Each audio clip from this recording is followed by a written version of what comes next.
Hey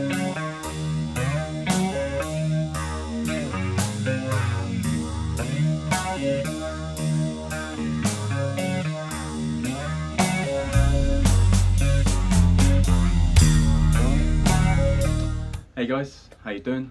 And welcome to this trade recap playlist. So I put this playlist together because I'm a firm believer in it doesn't really matter what strategy you use to enter and trade the market. I found what truly matters is when you start trading the live market and all the fun psychological games that come with it.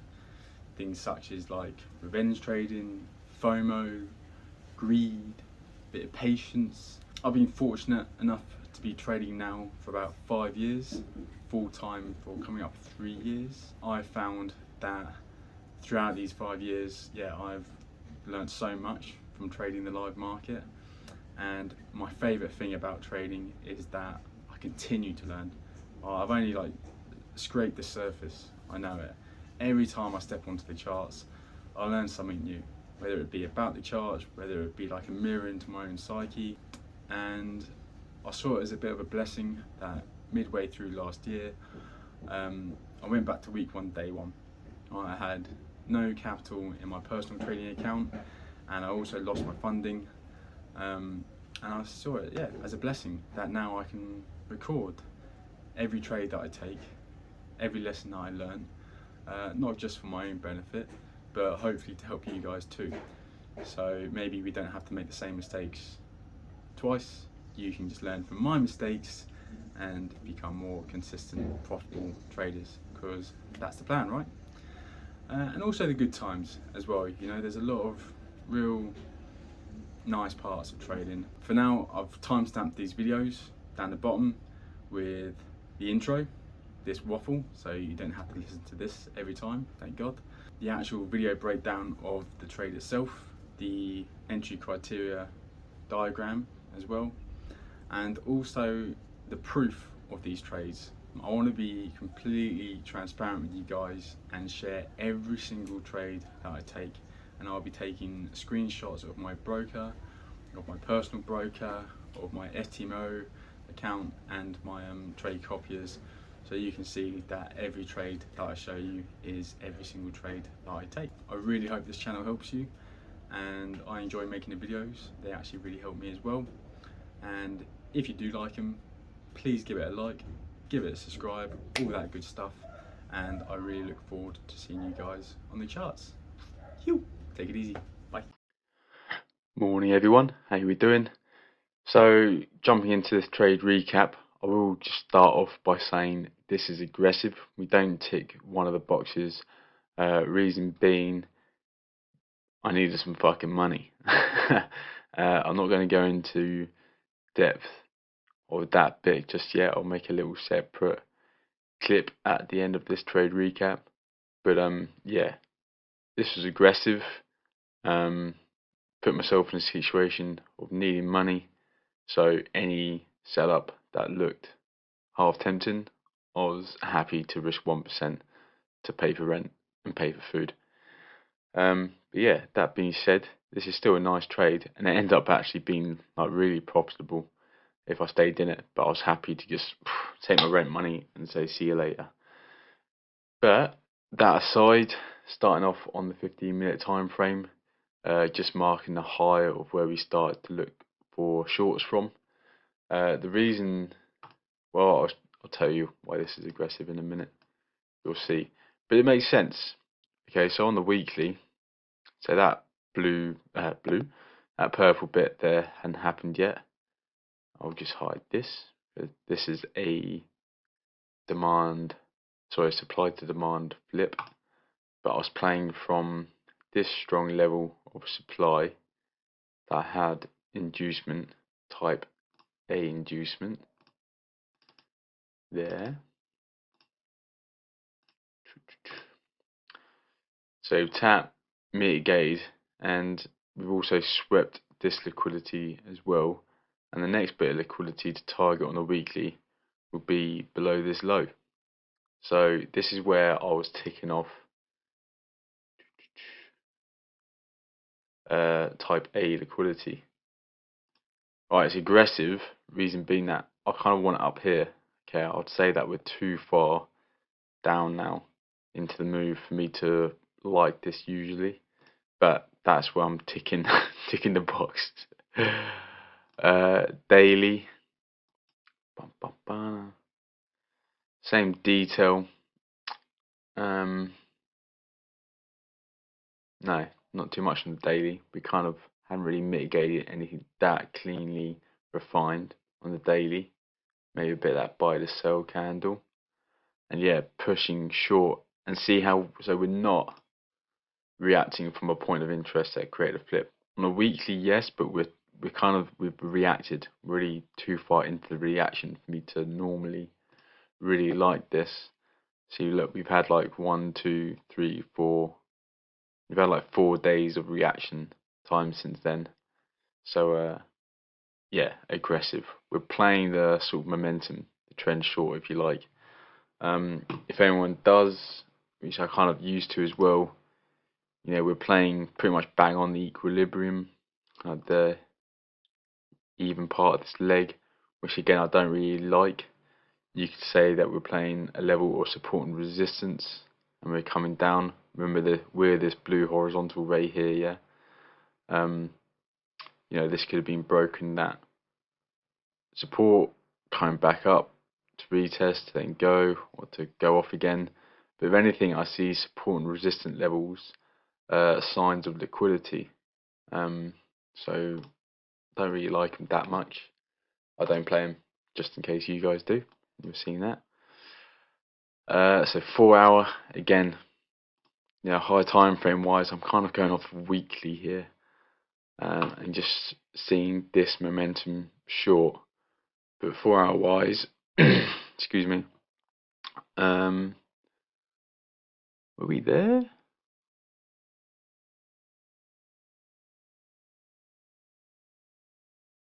Oh yeah, don't think this wick here had happened yet, because we swept this little low.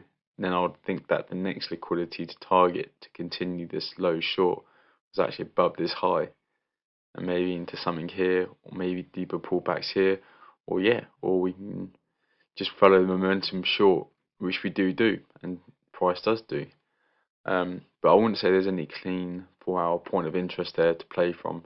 So again, aggressive, because really this is going from a reaction from the weekly. The weekly is strong, but there's nothing really strong to play from on the daily and the 4 hour in my eyes.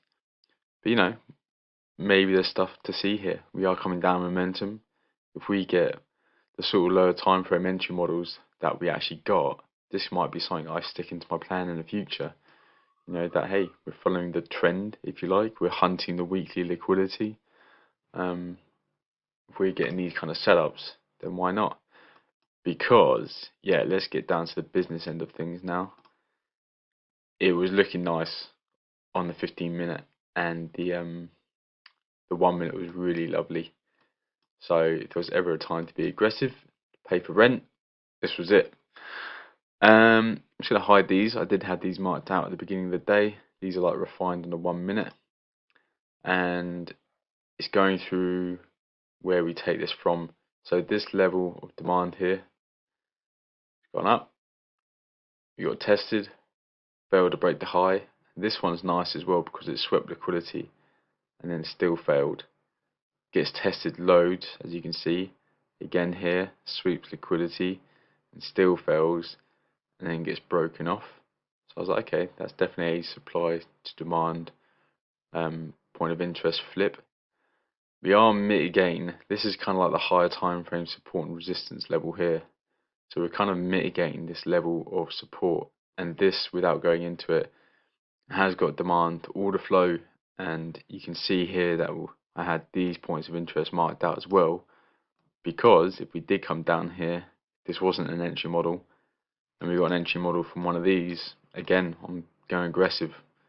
Would have actually played from these as well, because you can see we've had the flip. So anyway, basically demand had a bit of a say here as well, which comes apparent and important to why I was really happy to not be greedy and stoked to just take my 1 to 4, which is normal. Even though this melted off, and I was a bit like, oh wow, if I held that, I would have had 20 grand this month. I've gone part. I really don't give a fuck. Like, the plan is 1 to 4s. The setups for 1 to 4s. This is aggressive. Demand had a reason to go long as well. Yeah, really, there's no what if FOMOs and shit. I was stoked. I'm really happy with this trade. So yeah, so from this point of interest here, to see this melt down, sweep this liquidity, failed to break the high, dropped inducement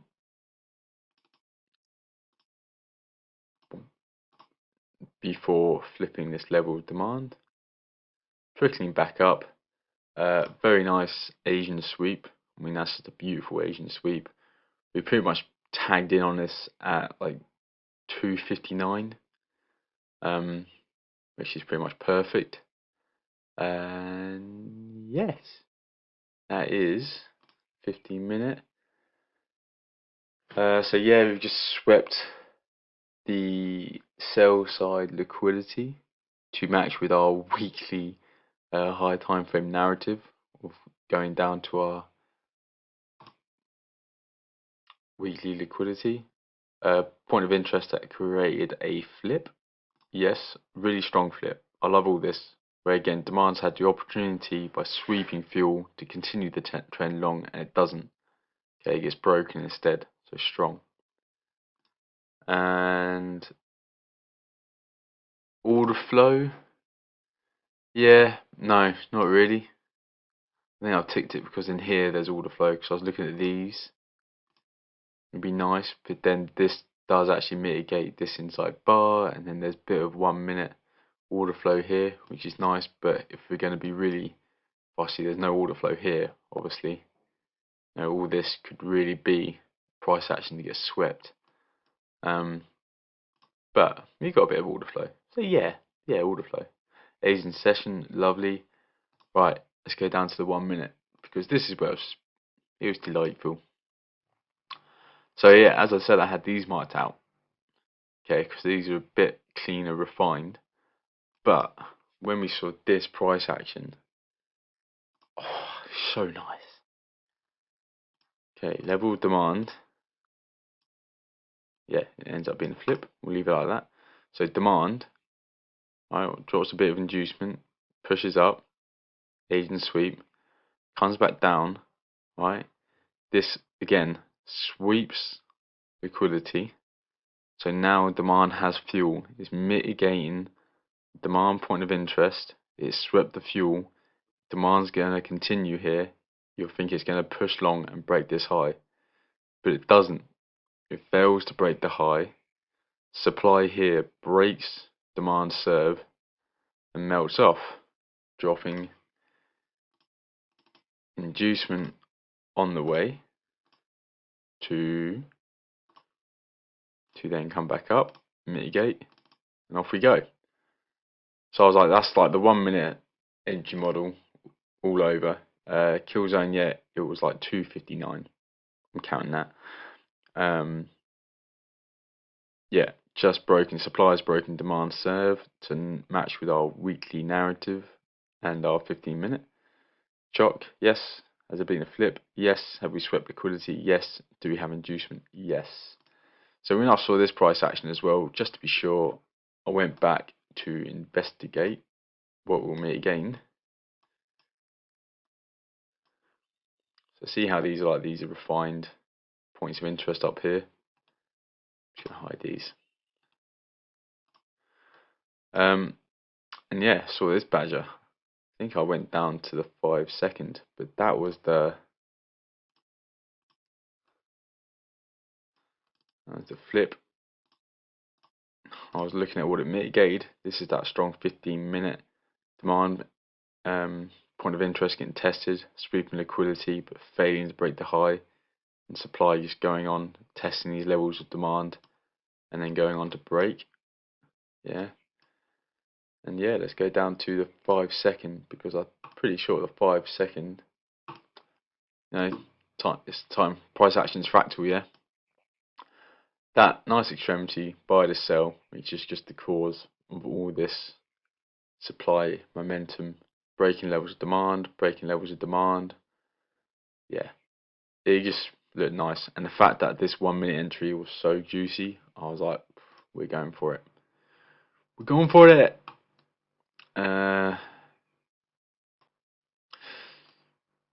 So yeah, I had, let's go on a 5 second here as well. I just wanted something refined to go play from up here. Which is all this. Again, look, this level here swept this lovely liquidity, mitigated this level of demand, failed to break the high. Supply is breaking demand serve. That is a lovely bit of swept liquidity.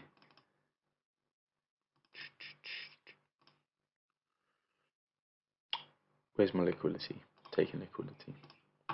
Taken, mitigated that gap. Gap is nice. So I had price actions fractal, yeah. If we saw this on the weekly, you see that tiny little, just wanted to cover that little badger there. I know it's mental, but I've seen price action go from here.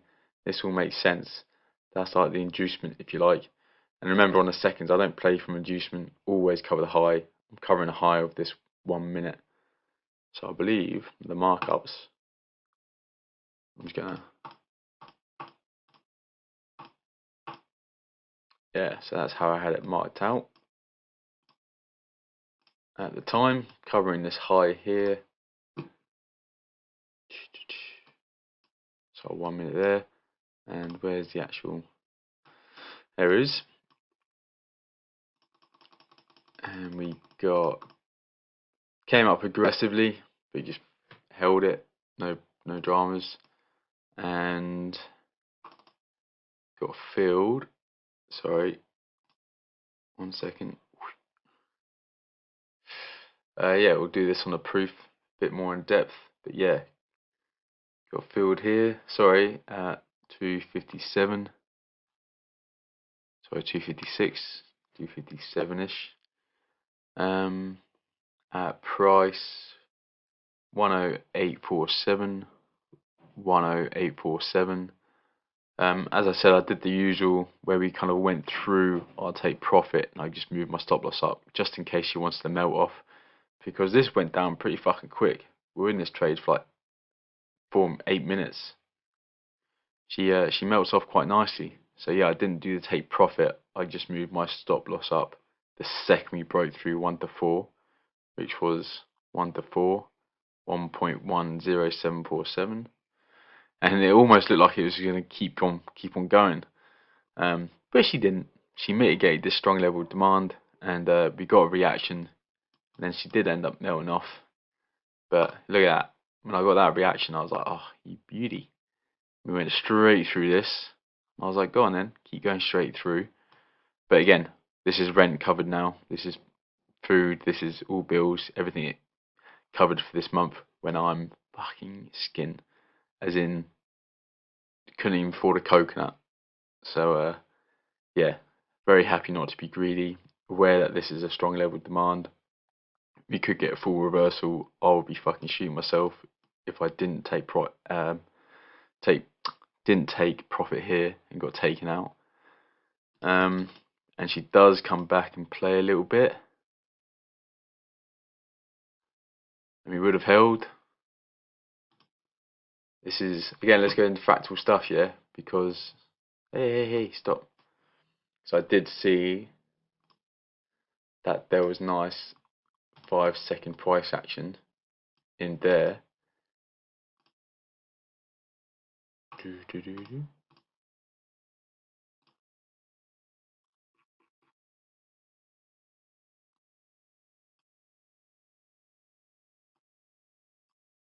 I'm just doing this for, to show that price action is fractal. See that? Level of demand. Let's just hide this.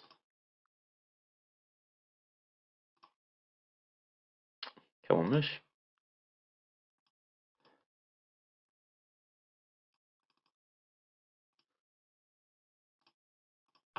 level of demand, gets tested, breaks new high, comes down, sweeps that little low. See that? Sweeps. So you're thinking if demand had fuel to keep going, it would do it from here. But fails. Fails to break the high. Supply breaks demand. And that's on the 5 second that. Again, I don't play from 5 seconds price action, but when it's in, strong points of interest and we see that kind of clear price action, it makes sense. Yeah. And what happens? He comes back into that, drops some liquidity before it, taps it beautifully, and then we really melt off. So there was a bit of a refinement there. We could have gone again, but as I said, stoked. Fucking hell. I slept well last night. Yeah, I'll go through to it on another little video in a bit, linked to this recap. But I'll just try and keep to the technical analysis side of things for now. Yeah, that's where we are at now. Yeah, sweet. So, okay, we got the weekly idea, even though we got a bit of a push from there. But then the 15-minute, lovely. 1 minute, even nicer. Asian sweep, lovely. See, these might be things. This is what I love about trading. You never stop fucking learning, huh? This might be stuff where, okay, if we're seeing strong momentum, and then we get the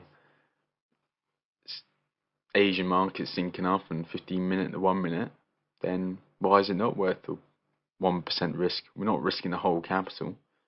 I mean, it's 1% for a good risk to reward ratio. This could be stuff I can start looking at in my plan, where, how important is this refinement, But again, when I took this, the reason I didn't take this trade as well, I will touch on this.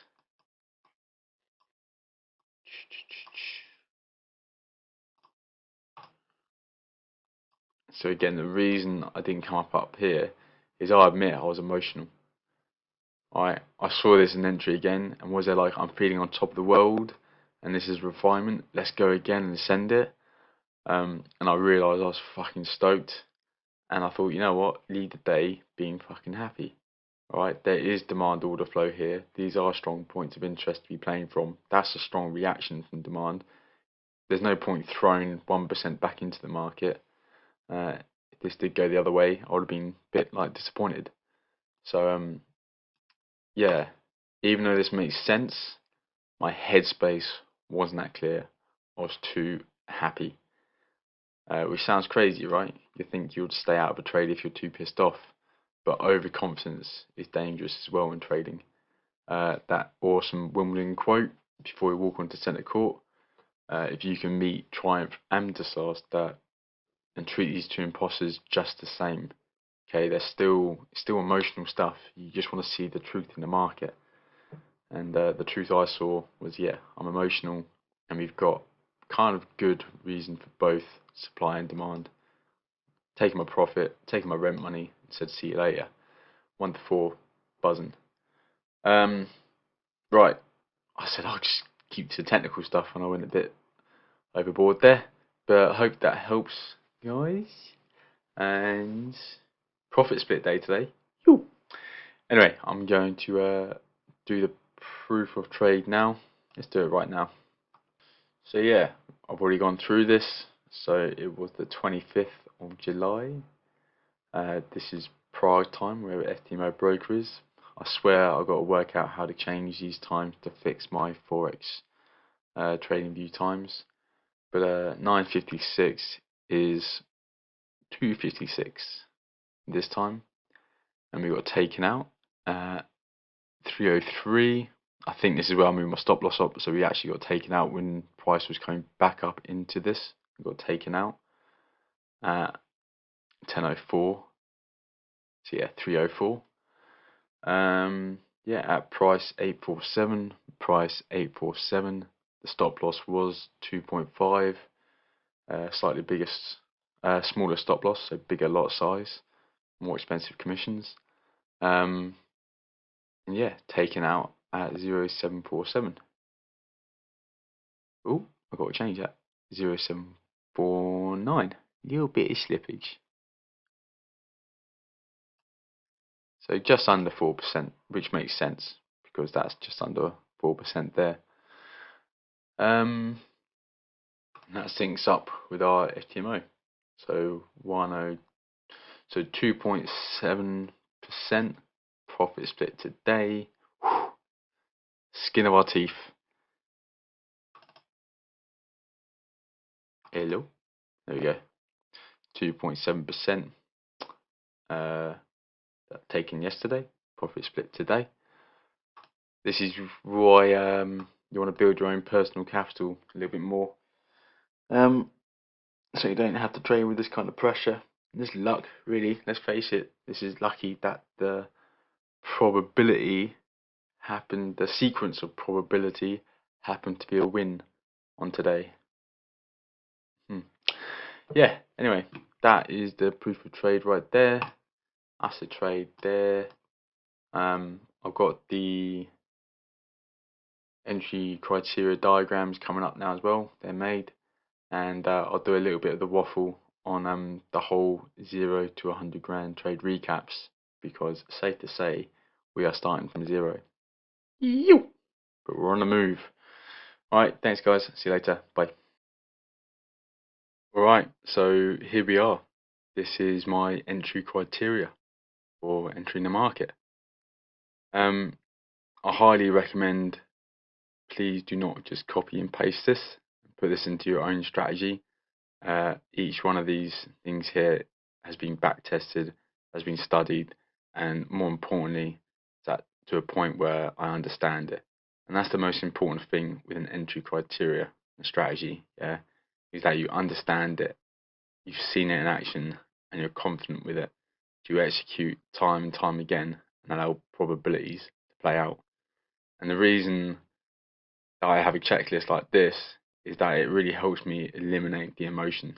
You know, if I can tick off all these boxes and the market is a bit like, yeah, but I don't know, should you not? If all the boxes are ticked, I'm sending it. But it goes on the flip side as well. If the market looks lovely and I'm really tempted to get in, but one of these boxes ain't ticked, then I stay out. And if it goes without me, I've got no qualms with that. It's not part of my entry criteria, and I can sleep well at night. So yeah, the market is not always picture perfect, but I have put together a little diagram to kind of help introduce and explain what each one of these items on this list is representing. And yeah, wait out for future content to actually explain this in a bit more depth. So in previous trade recaps, I've already made one of these, and you're not going to see much difference apart from the fact that I am more focused on liquidity, not so much about trends. I don't really care what trend we're in, like the pro trend, counter trend, daily trend, weekly counter trend. Like, I just found it was kind of getting a bit messy. But what I am interested in is when we see liquidity sweeps all sinking. And when I see that, that is when I'm starting to pay a bit more attention and look for entries. So yeah, similar stuff to what we've done on previous recaps. I'm just going to flick through a little diagram now, and we're going to break each one of these things down quickly. Okie doke. So let's have a look at our higher time frame narrative type A liquidity. Alright, which is, have we swept type A liquidity? Alright, and what we want to see is still we're going to be playing from a point of interest, alright, and the point of interest wants to fit our criteria, which is sweeping liquidity and flipping a level of demand. Alright, so this white box here used to be a level of demand. That price action's come down, tested, failed, and then got broken. Doesn't matter how many times this gets tested. Right, it could be once, it could be 20.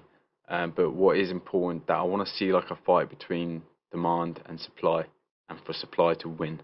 Right, if this just blows straight through some level of demand, demand hasn't had a say in the market. Right, I want it to be involved and then I want to see it lose. Alright? I want to see supply break demand serve. Okay? And it's swept liquidity, broken demand serve.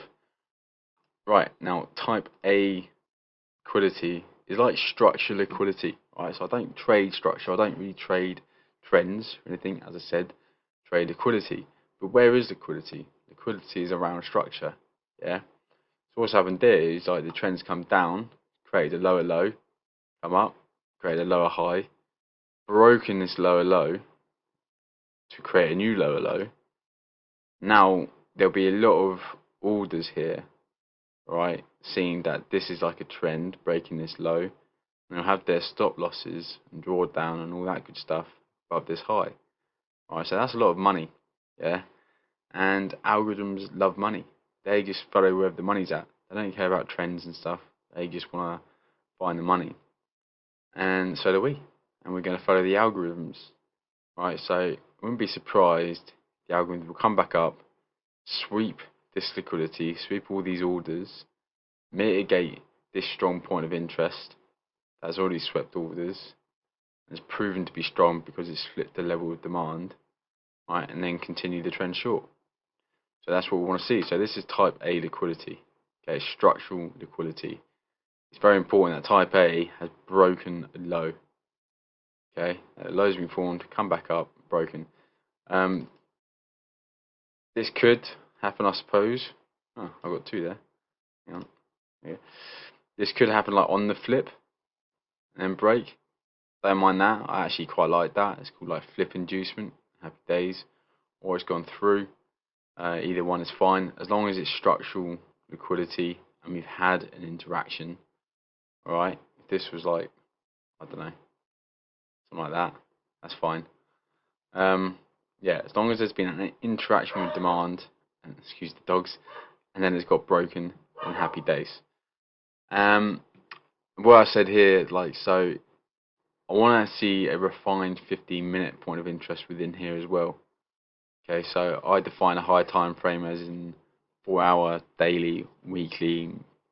Not, well, I do play monthly, but rarely, obviously, because they don't come around so often. But when they do, we'll still play it.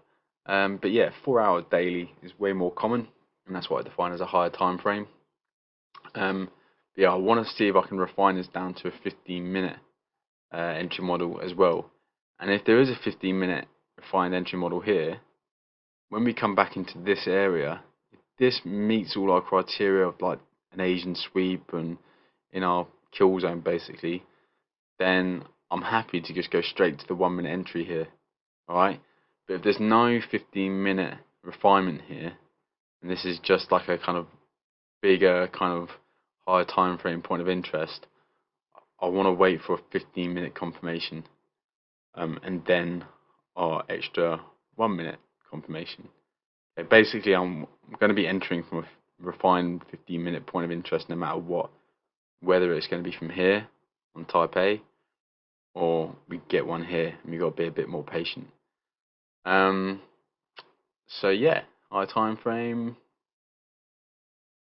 So still, yeah, still got the same criteria, points of interest. We'll go through more depth of a strong point of interest in actual content videos to come. But yeah, I always say from a point of interest to create a flip. And do we have liquidity to target? That's a good one. So this is where demand's probably not had the strongest order flow, or maybe it's not been sweeping liquidity like here. So this has created a new higher high, broken this high, yeah. But it hasn't really swept any liquidity. It's kind of, demand's looking a bit weak. And when it doesn't sweep liquidity, it becomes liquidity, right, to be swept. So it's created a higher high, yeah, sure, like substructure. It's even broken this kind of structural high now. So now all these orders and liquidity is getting taken, right? Then it's had enough, got enough fuel. Now it's looking for the next bit of fuel. And where's that? Below these lows. Alright? So yeah, there's the type A. Anything else to come on that? Don't think so. Let's have a little butchers at type B. Doo-doo.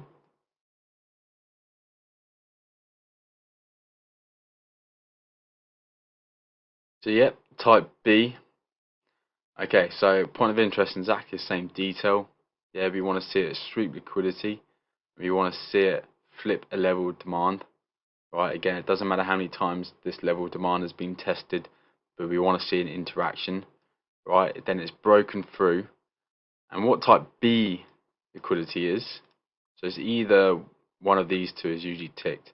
Sometimes I'll tick both, like we could have type A liquidity on the weekly and then type B liquidity on like the 4 hour.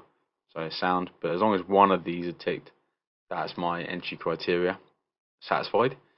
And type B is when we get this, right? So demand's come up, swept liquidity, and supply has broken demand serve and come down. On all this is one structural leg, and then it starts to pull back, right? But it's the same detail. Like this is still a structural high, yeah. So we don't want to become um, with the norm and have our stop losses above this high, right? And backing this trend short. Yeah, we understand that we need fuel for the market to move, right? And we don't want to become the fuel. But sometimes these are strong. Okay, this is the higher time frame, right? And sometimes this is a good price action. This is a good price for algorithms to sell at.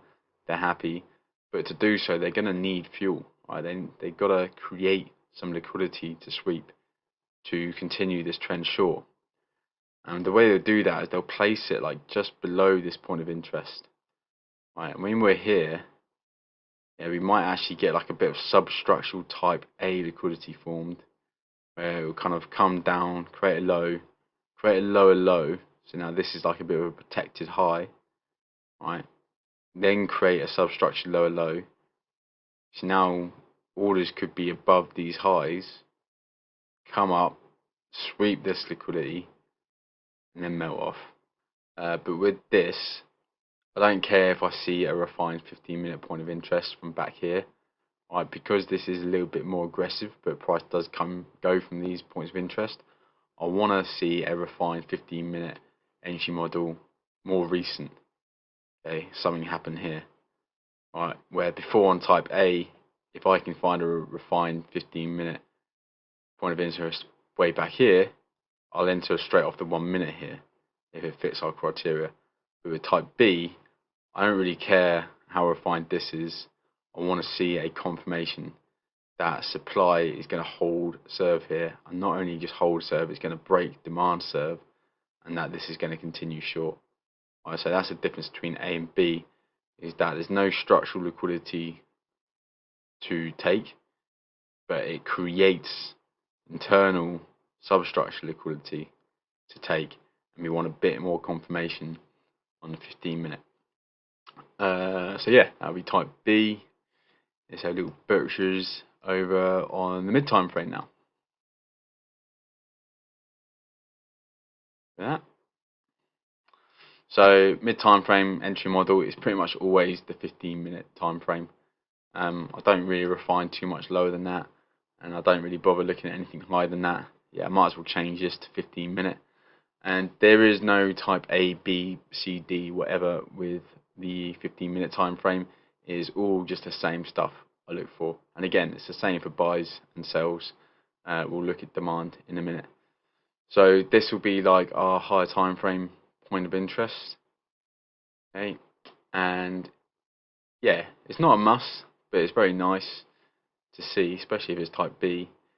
If we get our liquidity, our sell side liquidity within the point of interest, it's kind of like a fake out where they might be tapping into this and then melting off, and then be like, no, actually, one more little tap. Excuse me, before we melt off. But yeah, without getting in it too much, what are we looking at? Have we swept the correct mid time frame liquidity syncing with a higher time frame liquidity sweep? Yeah, so as I said, we're just looking for sells at the moment. Purple is sells, that supply is serving. This is our high time frame point of interest that we've now swept our type A liquidity or type B liquidity, right? And there's two important factors on our 15-minute time frame is that we come up, we sweep liquidity, so we take fuel, we mitigate our higher time frame point of interest, right? Then we come down, and this is the important bit. There's a level of demand, right, that has swept liquidity and still failed. I want to see it sweep liquidity, because then that's giving this demand point of interest every opportunity, right, to continue the trend long, and it still fails. Right, so this is like, I want this supply to break a strong level of demand. What defines a strong level of demand is that if it's got liquidity to go. Okay, so this has had liquidity, it's had everything it needs, and it still fails.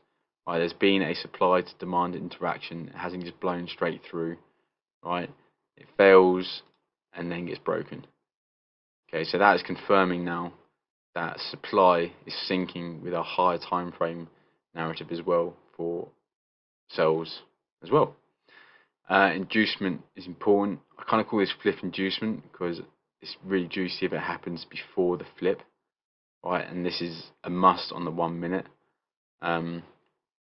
And that is basically, again, what I was saying with our type A, right? Let's say it's us. Let's say there's people here looking for shorts, traders here looking for shorts, because this is a structural high. We've broken this low, which has flipped a level of demand. All the supply demand traders out there, so they have their entries at this point of interest with all their stops and their drawdown just above it, and the market loves money, so it's going to come up. It might give a little reaction and melt off a little bit, right? But hopefully it will come up and take all these orders, put all this money into drawdown, right? Mitigate the extremity and then melt off. Right? It's important to know that for me personally, I don't mind if it goes from the inducement, because sometimes it will go from the inducement. This is still a strong point of interest. And if it does melt off from here, then I'm like, oh, fuck it, well played, do good, I missed that one. But something what I've learned in the past, and I personally struggle with, is if I enter here, yeah, and it does become inducement, and I take a 1% loss, this is still a good entry. This is an extremity. If anything, this becomes stronger. So then I want to enter again, right? Now, if up here, if I get like a bad fill or slippage or just fuck up somehow and don't get the right entry and get taken out, but then this is still holding, am I going to enter again? That's like 3% on one setup, right? And probabilities don't, we can't identify the distribution of wins and losses in the rule of probability. This could be a loss. It's a nice setup, but this could be one of the losses. I don't really want to risk 3%, 1, 2, possibly 3 on one setup. All right. So yeah, that's why I don't play inducement. All right, and even to the point where, even if this is good and I just get a real good one here, I'm still risking 2% on one setup. I don't like that. I just prefer to keep risking a whole 1% and go from the extremity. You could, I've done it in the past, just risk 0.5% and you can play both. Something to think about if you wanted to. But yeah, I personally I'm happy to accept that price could sometimes go from the inducement, and it goes without me. I'll just wait for next time. But I'd rather just be a bit more patient and just play from the extremities. That's just me. So yeah, is that everything?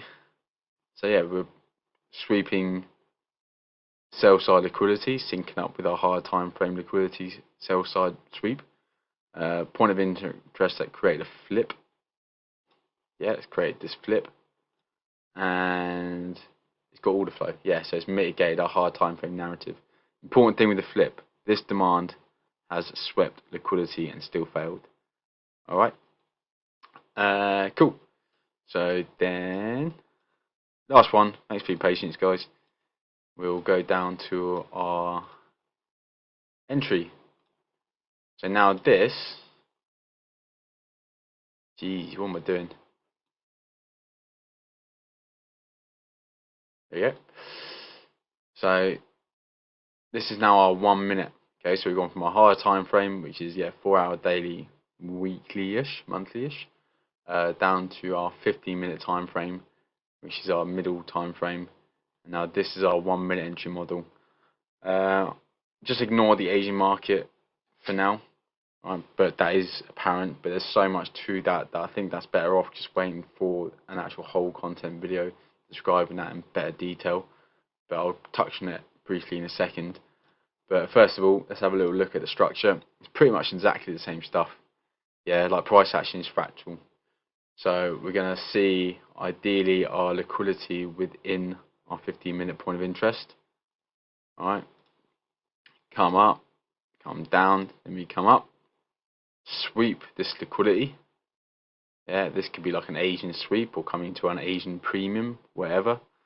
And the reason I've still got chalk, is because sometimes I do like going down to the seconds, and you can see all this lovely price action, all in like 30 seconds, right? But there hasn't actually been a change of character, trend, whatever you want to call it, on the 1 minute yet. It's kind of like it does all the flip and like the inducement and everything within here, but we haven't actually changed 1 minute trend yet. Alright, and it's just something what I've just got to go away. There we go. I just had to keep in my plan, my entry criteria, to remind myself that 1 minute chalk. All this has got to be on the 1 minute entry model. So anyway, so prices come up, swept this liquidity, mitigated now our 15-minute point of interest. That had mitigated our high time frame point of interest. Come down, and again, same detail, even more important now on the 1 minute as well, is that it taps into a level of demand, and not only taps into a level of demand, it sweeps liquidity and taps into a level of demand. So now, if demand wanted to continue this trend long, it's got everything it needs, right? And it still fails, and then supply breaks demand. Alright, so that's like a proving that it's broken a strong level of demand. Okay, supply is now serving on the 1 minute to sync with our 15-minute to sync with our higher time frame. Right, so now probabilities are firmly on our side that supply is serving and that we can look for sells and to continue this trend short. Same detail with inducement that I just went through on the 15-minute. Now, I just don't want to enter these inducements. Right, I don't want to like take a loss here and come up here. I hesitate. I don't like it. It's kind of 2% on one position. Not for me. I'd rather just wait for the extremity, and it is a kick in the teeth when it goes from the inducement. I'm not going to lie, but I'm happy to just accept that. I will note though that this inducement, if I can enter from the inducement and still have my stop loss covering this high, what's not too big, right? This is like no more than like 5 pips, then I will. Okay, but if this becomes like more than 5 pips, 694, then I won't bother. Okay, I'll just cover the extremity. But sometimes this is close enough that we can cover both, and I'm happy with that, especially if it's a real strong setup. But if it's not, then I'm just covering the extremity. And this has got to be before the flip as well. I don't really like it after the flip. I like it as the inducement, as in again, like this is the structural high. It's a bit like Type A. There's traders, banks, all that kind of stuff, seeing that this is a level of supply that's broken a level of demand. So they've got all their orders here, and their stop losses and drawdown above here. So the algorithm's going to hunt those orders, and it's going to come up, sweep it, mitigate this extremity, which is swept liquidity, swept fuel. There's no more reason for it to go any higher. Right, this is a strong level of supply, a good price to sell at, and then it'll melt off. I haven't really touched too much on target liquidity, right? But it's kind of always the same stuff, as in if a point of interest, so see this low here broke this high, right? But it hasn't swept liquidity. If a point of interest it just mitigates order flow and doesn't sweep liquidity, it becomes liquidity, right? And there's liquidity everywhere. know what I mean? But if we've swept sell side liquidity and we've got buy side liquidity to target, right, and it's fitting up with all our entry criteria, then happy days. Real important, I don't trade outside these hours. Forex times of 0300 to 0530. This usually sinks in quite nicely with an Asian sweep, which, as I said, we'll go into more detail on more specific video. Otherwise, I'll be here all day. This orange box here is Frankfurt, so like I'll touch on it quickly. I'll try not to waffle too much. This could be the Asian market, and then all this is like a real strong point of interest. Yeah, stacked on our daily. It's all looking juicy. We're waiting for our alerts to be triggered for this to be sells, and it might not happen in the Asian market, and Frankfurt might like just trickle down a little bit to London Open. Then the London Open will push long, right? Sweep all our Asian liquidity, come up into our point of interest, yeah, and then it's about like between 4 and 4:30, 4:45ish.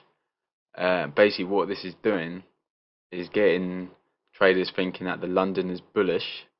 They have all their orders below this low here, right?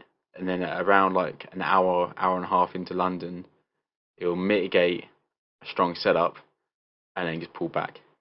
Okay, so yeah, I think that could be in more depth in other videos, but just in case you hear about it, me talking about that and these trade recaps, there's a little intro to it. That's another form of Asian sweep as well. But I'm pretty sure that covers it all. So are we entering in our kill zone? Timings between 03 and 0530.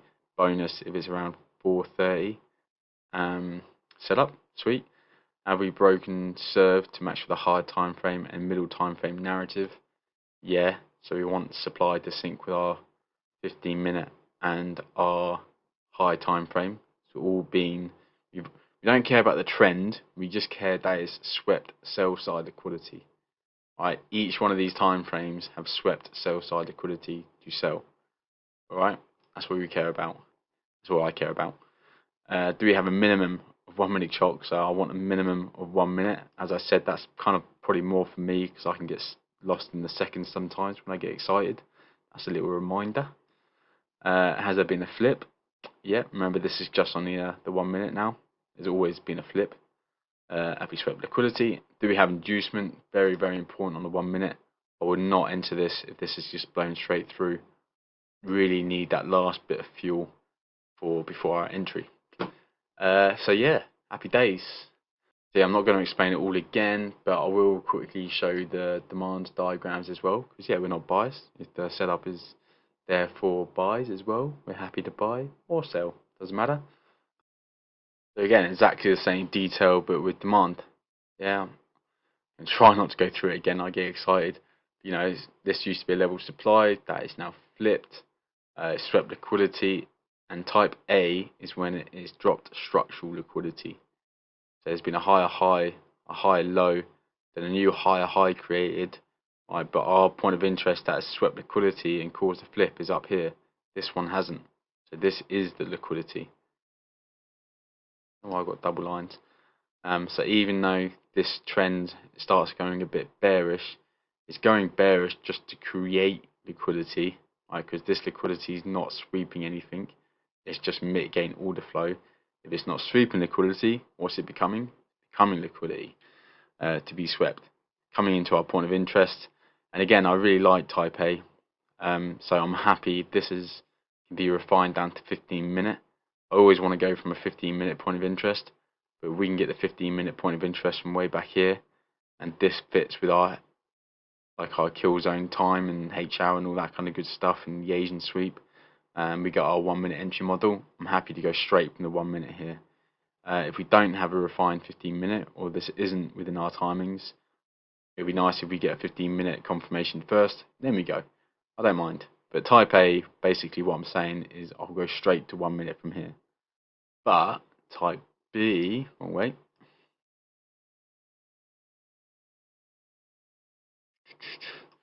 Type B, there's a little bit more going on, and there could be orders below here, there could be money below here, so I do want to wait for a 15-minute confirmation in more recent price action. Yeah, but everything else is the same. It's a point of interest that swept liquidity, flipped to level supply. Yeah, I want to see like it's mitigate like a weak level of supply. So this is like a point of interest that doesn't fit our criteria. Maybe hasn't swept liquidity or hasn't caused a flip or any of that kind of stuff. And it's kind of like just part of create a pullback to mitigate our stronger point of interest. But yeah, I want to see a 15-minute time frame confirmation in more recent price action before looking for our buys on our type B liquidity. So type B is not structural liquidity, it's when liquidity is created before our entry. Alright, type A is structure, type B is created. So that's our demand. So again, it's exactly the same stuff, just we're looking for buys now. Remember this bit, very important. I am going to go through it all again properly, aren't I? Sorry, I get addicted. Come down. Our liquidity ideally is within our higher time frame point of interest. Sweep that liquidity, mitigate our higher time point of interest, and then comes and taps a level of supply, right? And not only does it tap the level of supply, but it sweeps liquidity, important. And so now supply has every opportunity to continue the trend short and still fails and then gets broken. So now we've swept our higher time frame buy side liquidity. Now we've swept our middle time frame buy side liquidity, and we've broken levels of supply. So now demand is serving on the higher time frame and middle time frame. And then we're going to wait for our 1 minute time frame to do exactly the same. And if it is, probabilities are on our side to buy. Same detail with inducement. You know, as I said, it could rocket from here.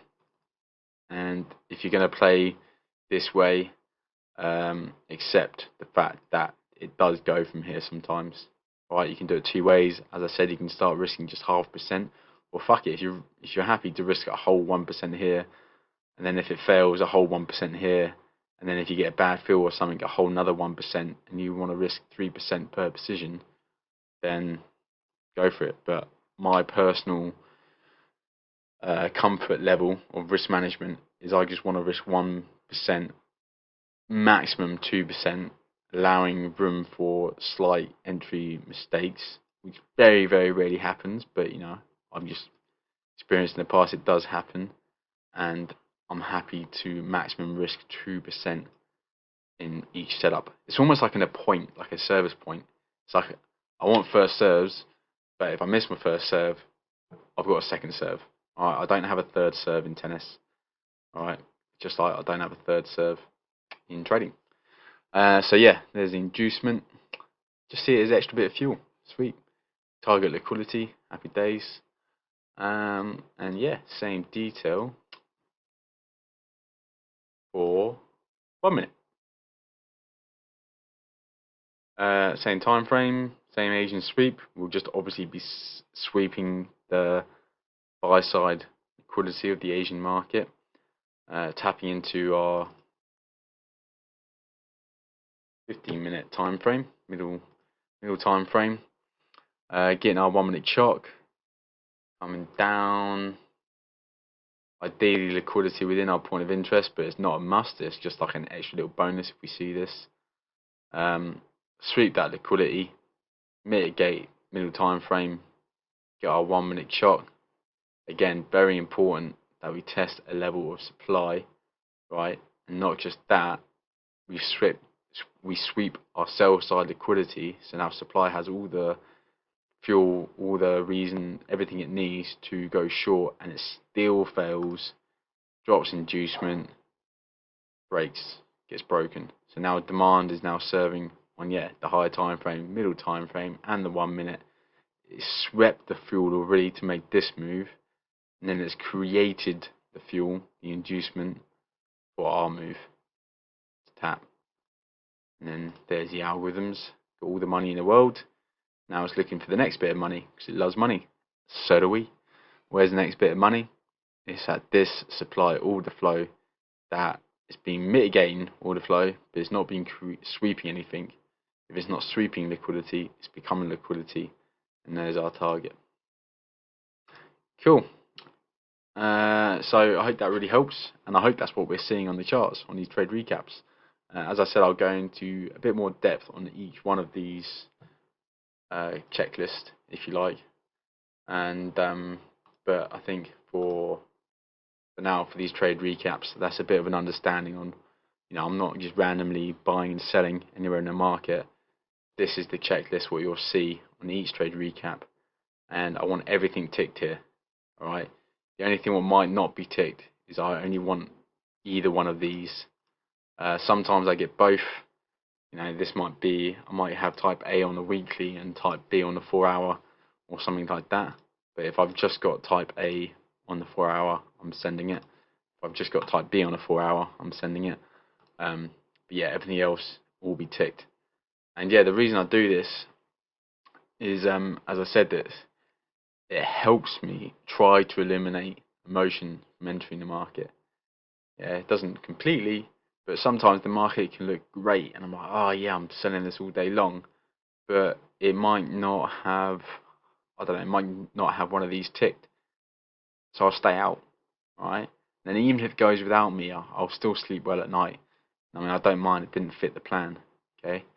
And then on the flip side, sometimes the market might look a little bit messy. It's not always the same every time. But if all these boxes are ticked, I'm like, fuck it. It's the entry plan. I enter, and then it takes me out for a loss. I'm like, fuck. Nah. And it still goes, And you're like, okay, sweet. So, yeah, hopefully that explains things in a little bit more depth. Look forward to future videos. I really enjoy this one. I'll probably make that one of the first content videos I make. But for now, I'm just going to stick to the trade recaps. And I'll see you guys on the next recap. Cheers, bye. I almost don't even know where to start with this bit. Don't even know whether to share this part or not, because it's pretty personal. But I suppose at the end of the day, that this playlist is called 0 to 100 grand for a reason, and no doubt I'll be sharing the 100 grand mark. So I feel it's only right that I've got to share the 0 mark as well. So here it is. Here she is. So not quite 0, but 2.22 Aussie dollars. $2 to my name. No cash. Literally spent the last little bit on a coconut. Yeah, that's my account. Business one. I've got a couple of bills will come out of my business account still, even though I don't use it. But I just sent everything over to my personal for fuck it, some breakfast this morning, and I am getting a payout. We had the profit split from FTMO, so this is the beginning of a beautiful journey. Hopefully, I just wanted to show it here because here is the date down at the bottom, 27th of July. So the profit split was 26th, and I just did all that, approved and everything through day with FTMO. So hopefully just got to wait a business day or two for that payout to come through. And there's the win. What this trade recap has been about. Yeah, that was the one. That's what this is kind of about a little bit. Is like 100%. This is not financial advice or anything. Anyone who knows me, who's listening to this, will be laughing their nut off, thinking of the thought of me giving financial advice. All right, because this is something I'm still very, very much having to learn about. It's probably been one of the biggest challenges for me in my trading. Something I never even thought you had to be aware of. I got to be honest, I've known about this stuff a little bit in the past. I've read all the books about it and all that kind of good stuff. But when it comes to putting it in action, is a very different story. Well, it has been for me anyway. I've gone from going into the military, in the army, where it's just like a fixed pay every month, to then working up on the circuit in the Middle East, where again you just get this fixed pay. And even though I was aware of like money management and stuff like that, I've still never been very good at it. And then it was a real kind of slap in the face of awareness once I quit these jobs and became just nothing but full-time trading. And again, I direct these videos to myself, okay, at any point in my trading career, at the points where I feel I might have needed it the most. So this is me directed towards me before I went full-time in trading. And if I could give myself any advice then, it would be get a few paychecks under your belt from trading first. Even though I was funded with like a 300k account, trading was sweet. Like, we have no idea what the market's going to do, and I didn't know the sort of effects it would have on my psychology when you trade full time as well and leave that security of a full time steady job.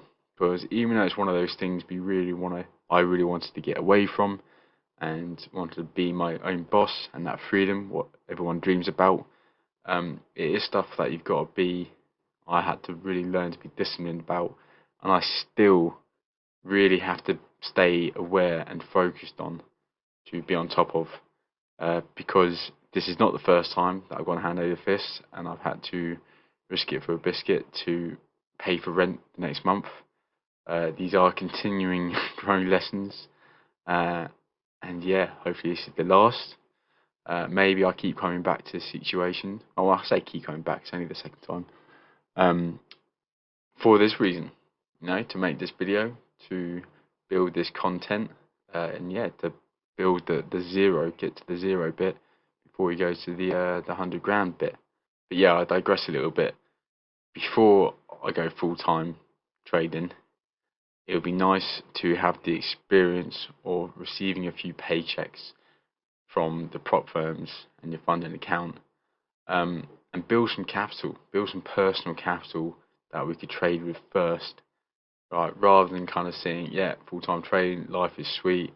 I won't go into it too much, but went and enjoyed myself skydiving and traveling around the world. No regrets, but there's probably a smarter, better way of doing that, and that is, yeah, get some capital in my trading account first. Don't be so reliant on these prop firms, because even though that, yeah, we've got lucky with the distribution of probabilities being a winner the other day, this is no rent, this is stress, this is shit creek and paddle and struggling a little bit, and that is not the life of a trader that we want.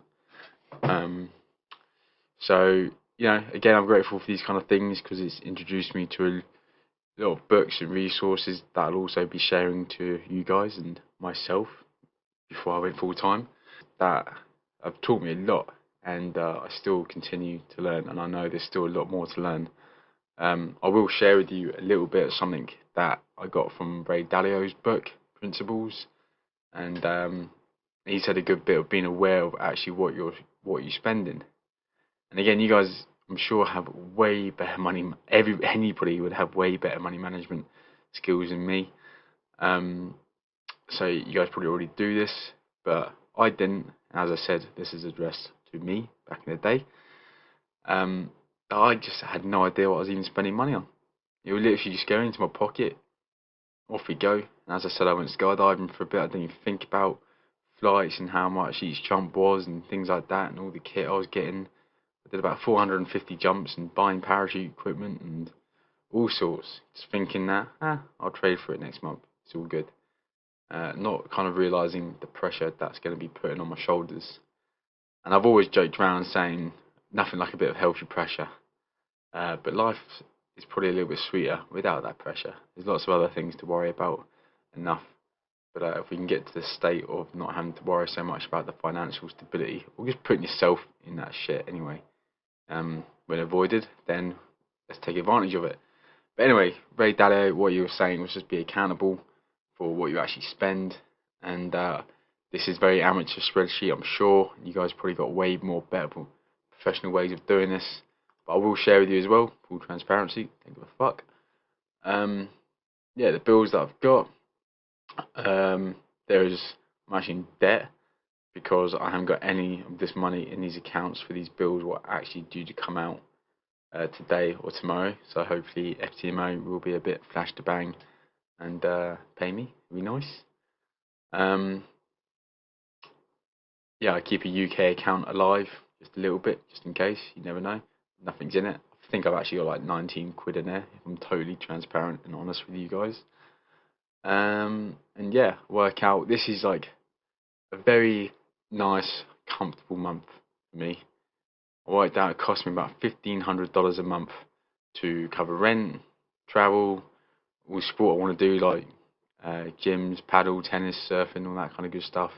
Eating out at a couple of nice restaurants and eating at home, like buying the healthiest, best food I can get, and you know what I mean. Like this isn't skimping. This is a Martin's very happy month.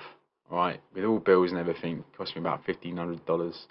A couple of grand debt, which will be soon to come off, and yeah, there will be a bit of a. I've got to figure out a proper distribution of when the income's coming in. Unfortunately, this month it's only a couple of grand. I say only, I'm very fucking grateful for that because that will cover this. But soon when it comes in, it'll be like 10% goes to investments and funding my personal trading account. Learning, practicing what I preach in this video so far. But yeah, if again I wasn't doing this, so this is a message to me, and also if you're not doing this or not aware of this or just reading about it but not actually putting it into action, like do it. I mean, this has already brought a lot of clarity and a lot of awareness to my money management skills. We still have a long way to go. Something that helped with this is this app here, Moneyfy. So it's like 30 quid a year, but it just helps to keep track of everything you spend, which helps me create these figures, which helps me understand what my actual budget is. But yeah, I don't know what else to touch on too much with all this money management stuff. Just that here is the proof that we are literally starting from zero. I hope you appreciate how much I fucking hate sharing this, because obviously this is pretty embarrassing. I'm fucking skint. But yeah, I want to be pretty transparent on this channel. And that, as I say in the little intro waffle to these trade recaps, when they say, oh, hindsight's a lovely thing, innit? Oh, if only ever thought of that back then. Or maybe this is a little bit of hindsight. I'm trying to give myself a couple of years ago some hindsight of like, mate, let's build some capital to trade with, some personal capital from these prop firms first. Just because you're funded doesn't mean that you're a professional trader. Right? It doesn't mean that you can quit your day job and go for it. Right? You can, but it's going to come with some risk and some stress, which is what I've done. So yeah, my hindsight, and to anybody who's about to go full time, little advice would be just that. Get some paychecks from these prop firms, build that personal capital, work out how much you comfortably spend for a good month to live happy. Like, you're not being skint, you're living like your dream month, if you like. Right, you're not doing anything extravagant, but you're just living like, right, basics are covered and you're comfortable. Right, and then I reckon get about 6 months of that covered with personal capital to trade, and I reckon that is a good place to start looking at going full-time trading. So yeah, I said I'll try not to waffle on too much. About long enough, I think. No else to cover. If there's any bit of this what I'm taking for me now personally at this point in time, I'm pretty fucking stoked in the fact that none of this has really flattered me too much. I'm going to give myself a little pat on the back that I'm so grateful for this fucking edge and this strategy. And for FTMO, I thank you FTMO for giving me this income, these profit splits, this opportunity to actually earn some pretty serious capital. Looking forward to a long, prosperous relationship with you. And trading and building, scaling up and building capital. But yeah, at the end of the day, it's been a big lesson now. I've had some fucking fantastic last few weeks. Not talking about trading, just off the charts. And I think it's very much proven, not just this time, but from previous times with me as well, that I ain't doing this to buy happiness. I'm doing this to just make money. Happiness is definitely, I'm grateful to come from other parts of my life with good people around me and good purpose and good passion and excitement to do new things and to grow. So at least I can actually practice what I preach when I say that now and be like, nah, see, look, I'm fucking skint and I'm still fucking happy. So money is just a huge bonus now. And it's just gonna fund and fuel that happiness to be just limitless, extreme, hopefully. Even the bad times will still come, I'm sure. Doesn't pay stress free times, but it's just lovely to have as well, isn't it? You know? Right, that is enough. You won't be hearing me chat like this shit again for a long time. Again, really, really hope that helps at least one person out there. And I will see you guys on the next recap. Thanks a lot. Cheers. Bye.